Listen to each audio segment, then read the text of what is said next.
வானமில்தம் என்றுணரப் பாற்று. விளக்கம். மழை பெய்ய உலகம் வாழ்ந்து வருவதால் மழையானது உலகத்து வாழும் உயிர்களுக்கு அமிழ்தம் என்று உணரத்தக்கதாகும். கண்ணன் மாடி குடியிருப்பில் வசித்து வந்தான். அவன் தங்கியிருக்கும் வீட்டில் மேல் வேறு வீடு இல்லை. ஆதலால் வெப்பம் கீழே இறங்கியது.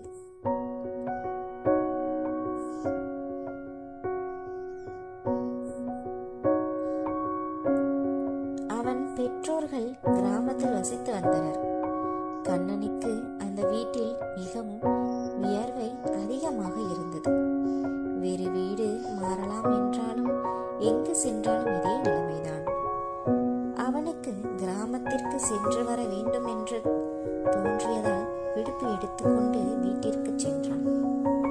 அப்போது அவன் பெற்றோரிடம் அவன் இருக்கும் வீட்டையும் வெயிலையும் எடுத்து சொன்னான். கிராமத்தில் அவன் இருக்கும் வீட்டில் பின்புறத்தில் பெரிய தோப்பு உள்ளது. முழுவதும் தென்னை மரம், பனை மரம் என்று வெயில் இருப்பதே தெரியாது. எதனால் இந்த காலத்தில் வெப்பம் இவ்வளவு அதிகரித்திருக்கின்றது என்று யோசித்தான். பருவம் மாறியுள்ளதையும் சிந்தித்தான். நம் வீட்டில் இருப்பது போல் நகரங்களில் மரம் என்பது கிடையாது. அப்படியே வளர்த்தாலும் அதை வெட்டி அங்கு ஒரு வீடு கட்டி விற்பனை செய்து விடுகின்றனர்.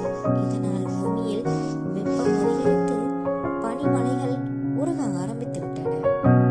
பருவத்தில் பெய்யும் மழையை அமிழ்தமாகும். அந்த காலத்தில் அந்த அமிழ்தத்தை நம் முன்னோர்கள் சுவைத்தனர். இப்போது ஐப்பசி மாதம் தொடங்கியும் மழை ஓரளவு கூட எட்டி பார்க்காதது இந்த பூமிக்கு விஷமாகும். இவ்வாறு எல்லாம் யோசித்துக் கொண்டிருக்கும் போது அவன் கன்னத்தில் வந்து முத்தமிட்டது மழைத்துளி. இது அவனுக்கு அமிழ்த கடலாக தோன்றியது. இதனை கவிஞர் அவர்கள் உலகத்தை வாழ வைப்பது மழையாக அமைந்திருப்பதால் அதுவே அமிழ்தம் எனப்படுகிறது.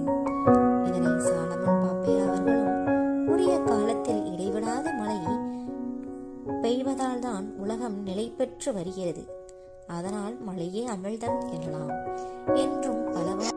என்று பலவாறு இக்குறளின் சிறப்புகளை பல்வேறு நமக்கு விளக்கி கூறியிருக்கிறார்கள். நன்றி. BuyMode e-shopping application is one of the online shopping app now available on Play Store and App Store. Click below link and install application. Thank you.